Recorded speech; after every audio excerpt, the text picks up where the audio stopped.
এই নিন নাগরাজ, আপনার আজকের খাবার। তা আজ কি খাবার এনেছিস দেখি?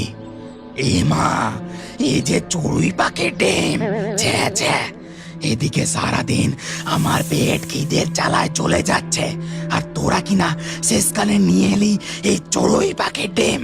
কি করব মহারাজ, আপনার ভয়ে যে সকল পাখিরা গাছের মগ ডালে গিয়ে বাসা বেঁধেছে, সেই পর্যন্ত আমাদের নাগাল পৌঁছচ্ছে না। অতি কষ্টে এই ডিম জোগাড় করে এনেছি। দেখ কোবরা, বেশি চালাকি করবি না। নিজেরা ভালো ডিমগুলোকে আমাকে চড়ুই পাখির ডিম খাওয়াতে এসেছিস। মহারাজ, আমার নাম কোবরা নয়, কিং কোবরা। চুপ কর, কিং কোবরা। সিং নেই তো নাম তার সিংহ। চল চল, আজকে সাগরের তলে যাব, যেখানে গিয়ে মাছ কিংবা শামুক পাওয়া যায় কিনা দেখবো। এমনিতেও ডিম খেয়ে খেয়ে মুখে চড়া পড়ে গেছে। এদিকে তখন সাগরের তলদেশে মণিমালা জলপরি সেই সদ্য সদ্য চারটি সুন্দর ডিম পেড়েছে। আর তাই দেখে রত্নকুমার, মণিমালা, তুমি আজ চারটি ডিম পেরেছো। আমি যে কি খুশি হয়েছি তোমাকে তা বলে বোঝাতে পারবো না। আমারও খুব আনন্দ হচ্ছে রত্নকুমার, কিন্তু তারই সাথে বড় ভয়ও করছে। না জানি ডিমগুলি সুরক্ষিত রাখতে পারবো তো? এই একই ভয় যে আমিও পাচ্ছি মণিমালা। একদিকে নানান সামুদ্রিক জীবের ভয়, তার ওপর আবার তোমার সৎ মা মৎস্যরানীকে নিয়ে দুশ্চিন্তা। ওনার কাছে যদি কোনোভাবে খবর পৌঁছায়, কি জানি কি করবেন। এদিকে মণিমালা ও রত্নকুমারের এই সমস্ত কথা আড়াল থেকে শুনতে পায় নাগরাজ ও তার দুই সাগরেদ কালকেউটে ও কিংকোবরা। ও বাবা, এ কি শুনছি মহারাজ, জলপরি মণিমালা চারটি ডিম দিয়েছে। তাহলে কিন্তু মহারাজ, দুটি আপনি খাবেন আর একটি আমি ও একটি কিং কোবরা। চুপ কর হতভাগা, এখনো হাতে পেল না তার আগেই ভাগাভাগি করতে শুরু করে দিল। এখন চল এখান থেকে, পরে সুযোগ বুঝে ডিমগুলোকে হাতিয়ে নিতে হবে। ওদিকে তখন রত্নকুমার মণিমালাকে সাবধান করে। শোনো মণিমালা, আজ থেকে আমি খাবার সংগ্রহ করে নিয়ে আসবো। তুমি শুধু আমাদের ডিম দুটিকে পাহারা দেবে, ওদের যেন কোনো ক্ষতি না হয়। তুমি যা করতে বলবে আমি তাই করব রত্নকুমার। শুধু আমাদের এই ডিমগুলোকে সুরক্ষিত রাখতে হবে। ঠিক আছে, তাহলে আমি এখন আমাদের খাবার সংগ্রহ করার জন্য বেরোচ্ছি। তুমি সাবধানে থেকো। আর ওদিকে তখন নাগরাজ কিংকোবরাকে বলে, এই কোবরা, এইদিকে শোন। তুই এখন থেকে ওই জলপরি ডিমগুলোর ওপর নজর রাখবি, বুঝলে? জলপরি আর মৎস্যকুমার কখন কোথায় যাচ্ছে খেয়াল রাখবি। সুযোগ বুঝলেই আমাকে এসে খবর দেবি। ঠিক আছে মহারাজ, আমি এক্ষুনি যাচ্ছি।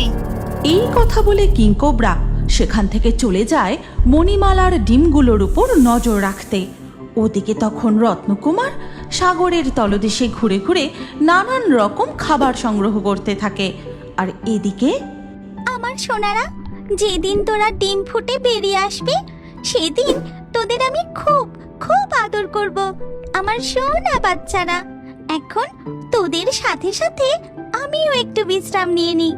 এই কথা বলে মণিমালা তার ডিমগুলির পাশেই একটু শুয়ে পড়ে এবং ক্লান্ত থাকায় সাথে সাথেই সে গভীর নিদ্রায় চলে যায়। আর সেই সুযোগে এই তো সুযোগ পেয়েছি, আমি তাড়াতাড়ি গিয়ে নাগরাজকে খবরটা দিই যে জলপরি এখন ঘুমিয়ে পড়েছে আর জলকুমারও এখন নেই। তারপরেই কিংকোবরা নাগরাজের কাছে এসে পৌঁছায়। নাগরাজ, নাগরাজ, তাড়াতাড়ি চলুন, জলকুমারী এখন ঘুমাচ্ছে আর জলকুমার গেছে খাবার সংগ্রহ করতে। সেও এখন আশেপাশে নেই। বলিস কি রে? তাড়াতাড়ি চল, গিয়ে আমাদের ডিমগুলো তুলে নিতে হবে। যেমন বলা তেমন কাজ। তাড়াতাড়ি করে নাগরাজ কিংকোবরা ও কালকেউটে সাপকে সাথে নিয়ে সেখানে পৌঁছে ঘুমন্ত মণিমালার পাশ থেকে তার চারটি ডিম তুলে নিয়ে সেখান থেকে পালিয়ে যায়। আর রত্নকুমার ফিরে আসতেই, মণিমালা, তুমি ঘুমাচ্ছ? আমাদের ডিমগুলো কোথায়? আমাদের ডিম এখানেই তো ছিল। কোথায় গেল, কোথায় গেল আমাদের ডিম? তোমাকে বলেছিলাম আমাদের ডিমগুলো ভালো করে পাহারায় রাখতে। আর তুমি কিনা সেখানে ঘুমিয়ে পড়লে মণিমালা। এখন আর এক মুহূর্ত দেরি করা ঠিক হবে না। চলো আমরা আমার জাদুকর মায়ের কাছে যাই। এরপর রত্নকুমার ও মণিমালা দ্রুত সেখান থেকে বেরিয়ে পড়ে। তারপর জাদুকর মায়ের কাছে এসে পৌঁছায় এবং তাকে সমস্ত ঘটনা খুলে বলে। মা, তুমি তাড়াতাড়ি তোমার জাদু আয়নায় দেখে বলো আমাদের ডিমগুলো এখন কোথায়, কে তাদের চুরি করে নিয়ে গেল। আমি এখনই দেখছি বাবা, চিন্তা করিস না, তোরা নিশ্চয়ই তোদের ডিম ফিরে পাবি। এই কথা বলে রত্নকুমারের মা জাদু করে তার জাদু আয়নার সাহায্যে দেখতে পায় যে নাগরাজ ও তার দুই সঙ্গী মিলে তাদের ডিম নিয়ে স্থলভাগের জঙ্গলে এসে পৌঁছেছে। নাগরাজ, আমাকে কিন্তু একটা গোটা ডিম দিতেই হবে। আমি কোনোদিনও জলপরের ডিম খাইনি। হ্যাঁ নাগরাজ, আমিও একটা গোটা ডিম খাবো। আমিও জলপরির ডিম কোনোদিনও খাইনি। তোদের দেখি বড্ড নলা।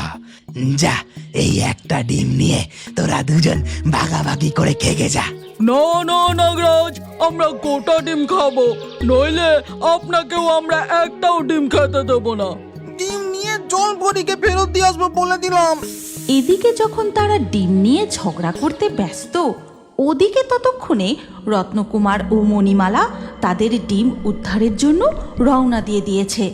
তাড়াতাড়ি চলো মণিমালা, দ্রুত সেখানে পৌঁছতে পারলে আমরা হয়তো আমাদের ডিমগুলোকে অক্ষত অবস্থায় পাবো। হ্যাঁ রত্নকুমার, তাড়াতাড়ি চলো। এরপর রত্নকুমার ও মণিমালা দ্রুত সেই দিকে এগোতে থাকে। আর যেতে যেতে পথে তাদের সঙ্গে দেখা হয় টুনি পাখির সাথে। এ কি গো রত্নকুমার ও মণিমালা, তোমরা এত হন্তদন্ত হয়ে চললে কোথায়? তোমাকে আর আলাদা করে কি বলবো টুনি পাখি, আমাদের যে বড় বিপদ হয়ে গেছে।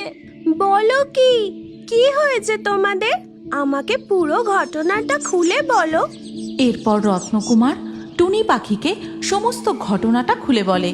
তারপর সব কথাই তো শুনলে টুনি পাখি, এবার আমাদের দ্রুত সেখানে পৌঁছাতে হবে, নইলে হয়তো ডিমগুলোকে আর।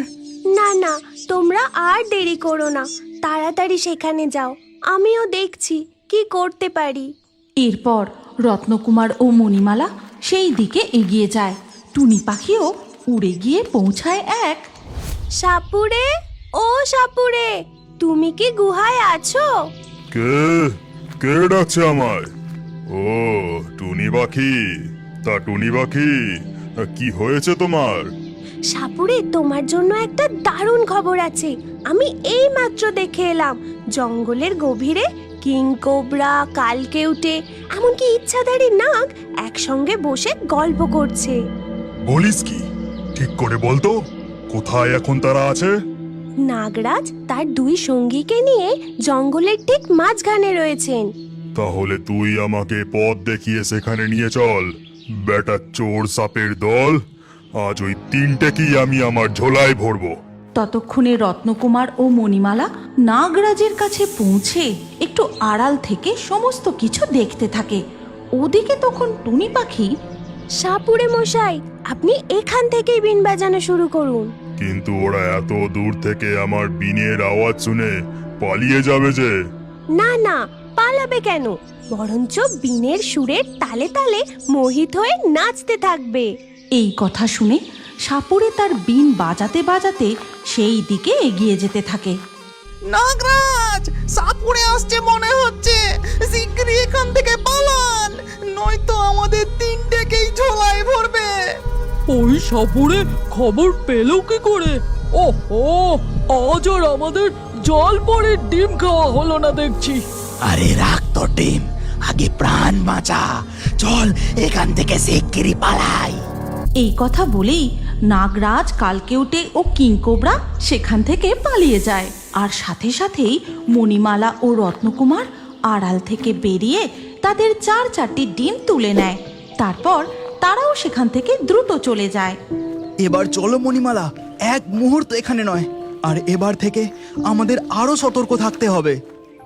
এই গল্পের পরবর্তী পর্ব যদি তুমি দেখতে চাও তাহলে কমেন্টে নেক্সট পার্ট অবশ্যই লিখো। আর আমাদের রিও বার্ডস ফেসবুক পেজটি এক্ষুনি ফলো করে নাও। এই গল্পটি ভালো লাগলে লাইক করে শেয়ার করে দাও।